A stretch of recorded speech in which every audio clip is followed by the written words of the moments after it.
श्री शिवाय नमस्तुभ्यम। मैं हूँ वामिका और आप सभी का हमारे चैनल आध्यात्मिक सागर में हार्दिक स्वागत है। भगवान भोलेनाथ और माता पार्वती की कृपा आप और आपके पूरे परिवार पर सदा बनी रहे। आज आप सुनिए शिव महापुराण की ये कथा, जिसमें देवों का शिवजी के पास जाकर उनका स्तवन करना और शिवजी के त्रिपुर वध के लिए उद्यत न होने पर ब्रह्मा और विष्णु का उन्हें समझाने का वर्णन है। सनत कुमार जी कहते हैं, हे महर्षि, तदंतर तारक पुत्रों के प्रभाव से दग्ध हुए इंद्र आदि सभी देवता दुखी होकर परस्पर सलाह करके ब्रह्मा जी की शरण में गए। वहां संपूर्ण देवताओं ने दीन होकर प्रेम पूर्वक पितामह को प्रणाम किया और अवसर देखकर उनसे अपना दुखड़ा सुनाते हुए कहा। देवता बोले, धात त्रिपुरों के स्वामी तारक पुत्रों ने तथा मयासुर ने समस्त स्वर्गवासियों को संतप्त कर दिया है।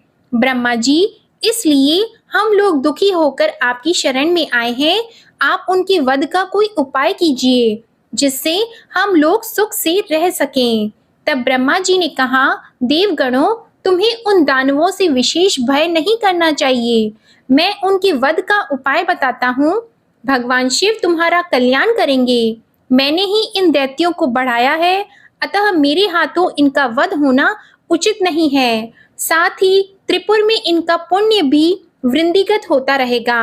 अतः इंद्र सहित सभी देवता शिवजी से प्रार्थना करें। वे सर्वाधीश यदि प्रसन्न हो जाएंगे तो वे ही तुम लोगों का कार्य पूर्ण करेंगे। सनत कुमार जी कहते हैं, व्यास जी, ब्रह्मा जी की यह वाणी सुनकर इंद्र सहित सभी देवता दुखी होकर उस स्थान पर गए जहां वृषभ ध्वज शिव आसीन थे। तब उन सब ने अंजलि बांधकर देवेश्वर शिव को भक्ति पूर्वक प्रणाम किया और कंधा झुकाकर लोगों के कल्याणकर्ता शंकर का स्तवन किया। हे मुने, इस प्रकार नाना प्रकार के दिव्य स्तोत्रों द्वारा त्रिशूलधारी परमेश्वर की स्तुति करके स्वार्थ साधन में निपुण इंद्र आदि देवताओं ने दीन भाव से कंधा झुकाए हुए हाथ जोड़कर प्रस्तुत स्वार्थ को निवेदन करना आरंभ किया। देवताओं ने कहा, हे महादेव, तारक के पुत्र तीनों भाइयों ने मिलकर इंद्र सहित समस्त देवताओं को परास्त कर दिया है। भगवान, उन्होंने त्रिलोकी को तथा मुनीश्वरों को अपने अधीन कर लिया है और संपूर्ण सिद्ध स्थानों को नष्ट भ्रष्ट करके सारे जगत को उत्पीड़ित कर रखा है। वे दारुण दैत्य समस्त यज्ञ भोगों को स्वयं ग्रहण करते हैं। उन्होंने ऋषि धर्म का निवारण करके अधर्म का विस्तार कर रखा है। शंकर, निश्चय ही वे तारक पुत्र समस्त प्राणियों के लिए अवध्य हैं, इसलिए वे स्वेच्छानुसार सभी कार्य करते रहते हैं। प्रभु, ये त्रिपुर निवासी दारुण दैत्य जब तक जगत का विनाश न कर डाले, उसके पहले ही आप किसी ऐसी नीति का विधान करें जिससे इसकी रक्षा हो सके।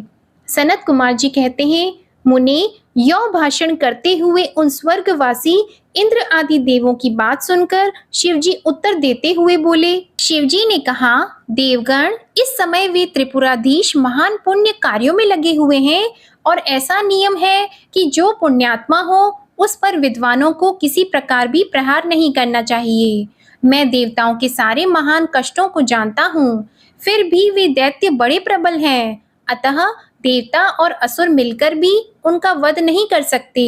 वे तारक पुत्र सब के सब पुण्य संपन्न हैं, इसलिए उन सभी त्रिपुरवासियों का वध दुस्साध्य है। यद्यपि मैं रण कर्कश हूँ, तथापि जानबूझकर मैं मित्र द्रोह कैसे कर सकता हूँ? क्योंकि पहले किसी समय ब्रह्मा जी ने कहा था कि मित्र द्रोह से बढ़कर दूसरा कोई बड़ा पाप नहीं है। सत्पुरुषों ने ब्रह्म हत्यारे, शराबी, चोर तथा व्रत भंग करने वाले के लिए प्रायश्चित का विधान किया है, परंतु कृतज्ञ के उद्धार का कोई उपाय नहीं है। देवताओं, तुम लोग भी तो धर्मज्ञ हो, अतः धर्म दृष्टि से विचार कर तुम ही बताओ कि जब वे दैत्य मेरे भक्त हैं, तब मैं उन्हें कैसे मार सकता हूँ? इसलिए अमरो, जब तक वे दैत्य मेरी भक्ति में तत्पर हैं, तब तक उनका वध असंभव है। तथापि तुम लोग विष्णु के पास जाकर उनसे यह कारण निवेदन करो। तदंतर देवगण भगवान विष्णु के समीप गए और उनके द्वारा ऐसी व्यवस्था की गई कि जिससे वे असुर शैव सनातन धर्म से विमुख होकर सर्वथा अनाचार परायण हो गए। वैदिक धर्म का नाश होने से वहाँ स्त्रियों ने पातिव्रत धर्म छोड़ दिया, पुरुष इंद्रियों के वश में हो गए, यौन स्त्री पुरुष सभी दुराचारी हो गए। देव आराधन, श्राद्ध, यज्ञ, व्रत, तीर्थ, शिव विष्णु, सूर्य, गणेश आदि का पूजन, स्नान, दान आदि सभी शुभ आचरण नष्ट हो गए। तब माया तथा अलक्ष्मी उन पुरों में जा पहुंची। तब से प्राप्त लक्ष्मी वहां से चली गईं। इस प्रकार वहां अधर्म का विस्तार हो गया। हे मुने, तब शिव इच्छा से भाइयों सहित उस दैत्यराज की तथा मय की भी शक्ति कुंठित हो गई। व्यास जी ने पूछा, सनत कुमार जी, जब भाइयों तथा पूर्ववासियों सहित उस दैत्यराज की बुद्धि विशेष रूप से मोहाच्छन्न हो गई, तब उसके बाद कौन सी घटना घटी? विभो, यह सारा वृतांत वर्णन कीजिए। सनत कुमार जी ने कहा, हे महर्षि, जब तीनों पुरों की पूर्वोक्त दशा हो गई, दैत्यों ने शिरवाचन का परित्याग कर दिया, संपूर्ण स्त्री धर्म नष्ट हो गया और चारों ओर दुराचार फैल गया, तब भगवान विष्णु और ब्रह्मा के साथ सब देवता कैलाश पर्वत पर गए और सुंदर शब्दों में शिव की स्तुति करने लगे। महेश्वर देव, आप परमोत्कृष्ट आत्मबल से संपन्न हैं। आप ही सृष्टि के कर्ता ब्रह्मा, पालक, विष्णु और संहर्ता रुद्र हैं। पर ब्रह्मा स्वरूप आपको नमस्कार है।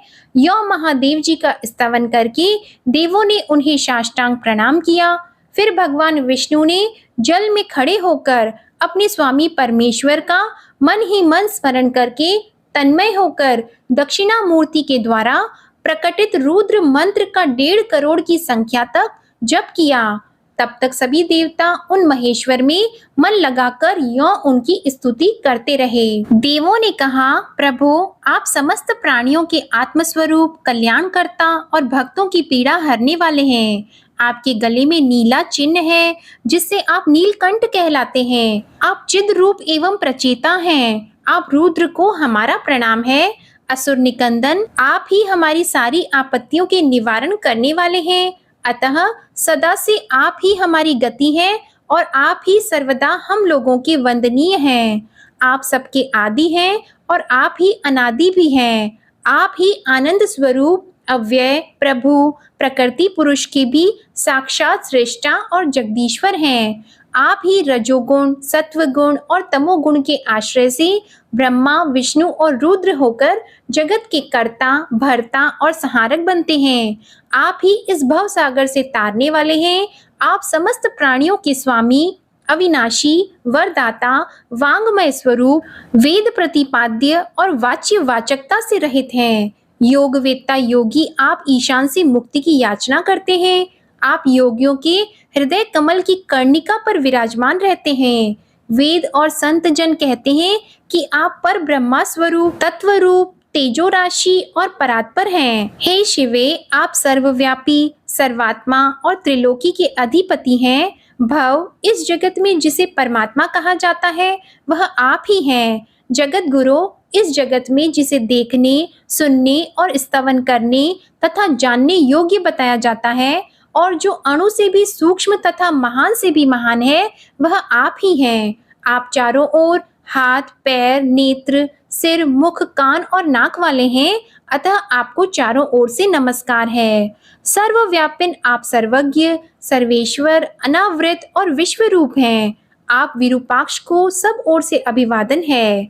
आप सर्वेश्वर, भवाध्यक्ष, सत्यमय, कल्याणकर्ता, अनुपमेय और करोड़ों सूर्यों के समान प्रभावशाली हैं। आपको हम चारों ओर से दंडवत प्रणाम करते हैं। विश्व आराध्य, आदि अंत शून्य, 26वें तत्व, नियामक रहित तथा समस्त प्राणियों को अपने अपने कार्यों में प्रवृत्त करने वाले आपको हमारा सब ओर से प्रणाम है। आप प्रकृति के भी प्रवर्तक, सबके प्रपितामह और समस्त शरीरों में व्याप्त हैं। आप परमेश्वर को हमारा नमस्कार है। श्रुतियों तथा श्रुति तत्व के ज्ञाता विज्ञ जन आपको वरदायक, समस्त भूतों में निवास करने वाला, स्वयंभू और श्रुति तत्वज्ञ बताते हैं। नाथ, आपने जगत में अनेकों ऐसे कार्य किए हैं जो हमारी समझ से परे हैं। इसलिए देवता, असुर, ब्राह्मण और अन्य स्थावर जंगम भी आपकी ही स्तुति करते हैं।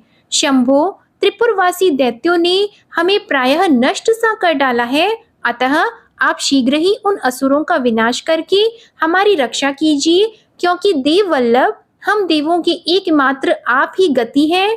परमेश्वर, इस समय वे आपकी माया से मोहित हो गए हैं, अतः प्रभु वे भगवान विष्णु द्वारा बताई हुई युक्ति के चक्कर में फंसकर सारा धर्म कर्म छोड़कर बैठे हैं। भक्त वत्सल, हमारे सौभाग्यवश इस समय उन दैत्यों ने संपूर्ण धर्मों का परित्याग कर दिया है और नास्तिक शास्त्र का आश्रय ले रखा है। शरणदाता, आप सदा से देवताओं का कार्य करते आए हैं, इसलिए आज भी हम लोग आपके शरणापन्न हुए हैं। अब आपकी जैसी इच्छा हो वैसा कीजिए। सनत कुमार जी कहते हैं, मुनिवर, इस प्रकार महेश्वर का स्तवन करके देवगण दीन भाव से अंजलि बांधकर सामने खड़े हो गए। उस समय उनके मस्तक झुके हुए थे। इस प्रकार जब सुरेंद्र आदि देवों ने महेश्वर की स्तुति की और विष्णु ने ईशान संबंधी मंत्र का जप किया, तब सर्वेश्वर भगवान शिव प्रसन्न हो गए और वृष पर सवार होकर वहीं प्रकट हो गए। उस समय पार्वती पति शिव का मन प्रसन्न था। उन्होंने नंदीश्वर की पीठ से उतरकर विष्णु का आलिंगन किया और फिर वे नंदी पर हाथ टेककर खड़े हो गए और संपूर्ण देवताओं की ओर कृपा भरी दृष्टि से देखकर गंभीर वाणी में श्री हरि से बोले। शिवजी ने कहा, देव श्रेष्ठ, उन अधर्मनिष्ठ दैत्यों के तीनों पुरों को मैं नष्ट कर डालूंगा, इसमें संशय नहीं है, परंतु वे महादैत्य मेरे भक्त थे और उनका मन सुदृढ़ रूप से मुझ में लगा रहता था। अतः यद्यपि इस समय उन्होंने व्याजवश उत्तम धर्म का परित्याग कर दिया है, तथापि क्या वे मेरे ही द्वारा मारने योग्य हैं?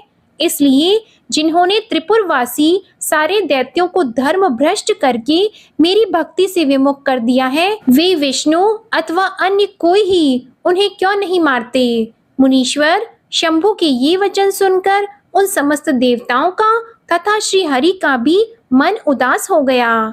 जब सृष्टिकर्ता ब्रह्मा ने देखा कि देवताओं और विष्णु के मुख पर उदासी छा गई है, तब उन्होंने हाथ जोड़कर शंभु से कहना आरंभ किया, परमेश्वर, आप योग वेताओं में श्रेष्ठ पर ब्रह्मा तथा सदा से देवों और ऋषियों की रक्षा में तत्पर हैं, अतः पाप आपका स्पर्श नहीं कर सकता। साथ ही आपके आदेश से ही तो उन्हें मोह में डाला गया है, इसके प्रेरक तो आप ही हैं। इस समय अवश्य ही उन्होंने अपने धर्म का परित्याग कर दिया है और वे आपकी भक्ति से विमुख हो गए हैं, तथापि आपके सिवा दूसरा कोई उनका वध नहीं कर सकता। देवों और ऋषियों के प्राण रक्षक महादेव साधुओं की रक्षा के लिए आपके द्वारा उन मलेच्छों का वध उचित है। आप तो राजा हैं, अतः राजा को धर्म अनुसार पापियों का वध करने से पाप नहीं लगता। इसलिए इस कांटे को उखाड़कर साधु ब्राह्मणों की रक्षा कीजिए। राजा यदि अपने राज्य तथा सर्वलोक आधिपत्य को स्थिर रखना चाहता हो, तो उसे अपने राज्य में एवं अन्यत्र भी ऐसा ही व्यवहार करना चाहिए। इसलिए आप देवगणों की रक्षा के लिए उद्यत हो जाइए, विलंब मत कीजिए। देव देवेश, बड़े बड़े मुनीश्वर, यज्ञ, संपूर्ण वेद शास्त्र, मैं और विष्णु भी निश्चय ही आपकी प्रजा हैं। प्रभु, आप देवताओं के सार्वभौम सम्राट हैं।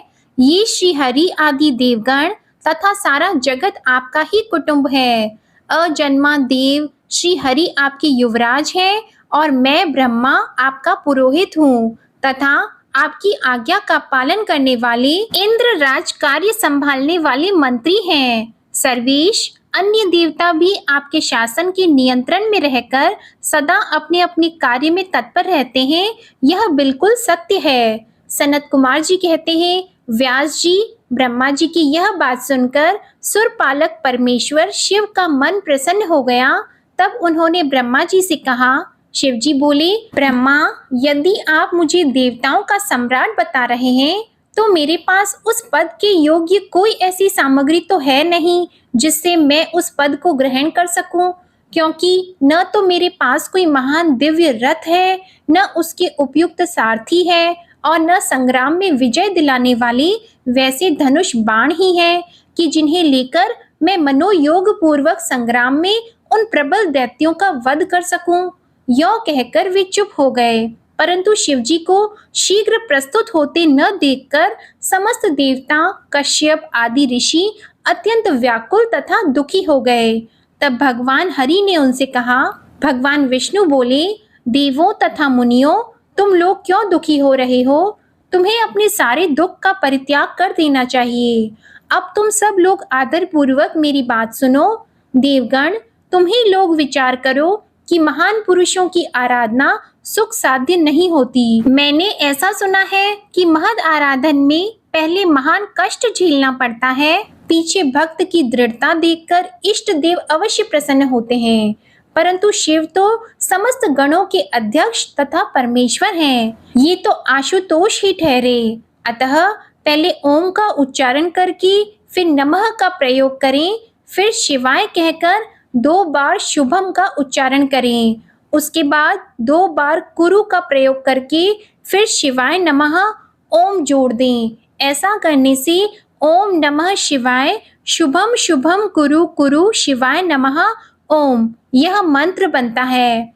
बुद्धि विशारदो, यदि तुम लोग शिव की प्रसन्नता के लिए इस मंत्र का पुनः 1 करोड़ जप करोगे तो शिवजी अवश्य तुम्हारा कार्य पूर्ण करेंगे। मुने, प्रभावशाली श्री हरि ने जब यों कहा तब सभी देवता पुनः शिव आराधन में लग गए। तत्पश्चात श्री हरि भी देवताओं तथा मुनियों के कार्य की सिद्धि के हेतु शिव में मन लगाकर विशेष रूप से विधि पूर्वक जप में तत्पर हो गए। मुनि श्रेष्ठ, इधर देवगण धैर्य संपन्न होकर बारंबार शिव शिव यों उच्चारण करते हुए 1 करोड़ जप करके सामने खड़े हो गए।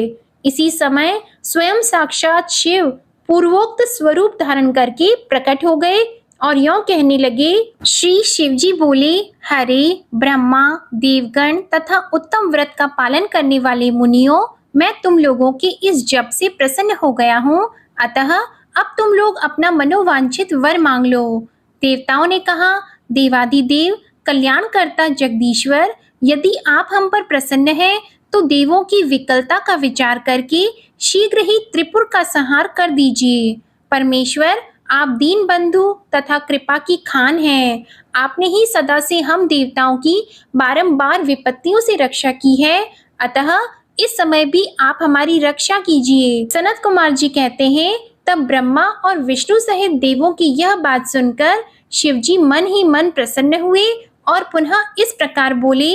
महेश्वर ने कहा, हरे ब्रह्मा, देवगण तथा मुनियों, अब त्रिपुर को नष्ट हुआ ही समझो। तुम लोग आदर पूर्वक मेरी बात सुनो और उसके अनुसार कार्य करो। मैंने पहले जिस दिव्य रथ, सारथी, धनुष और उत्तम बाण को अंगीकार किया है, वह सब शीघ्र ही तैयार करो। विष्णु तथा विधि, निश्चय ही तुम दोनों त्रिलोकी के अधिपति हो, इसलिए तुम्हें चाहिए कि मेरे लिए प्रयत्न पूर्वक सम्राट के योग्य सारा उपकरण प्रस्तुत कर दो।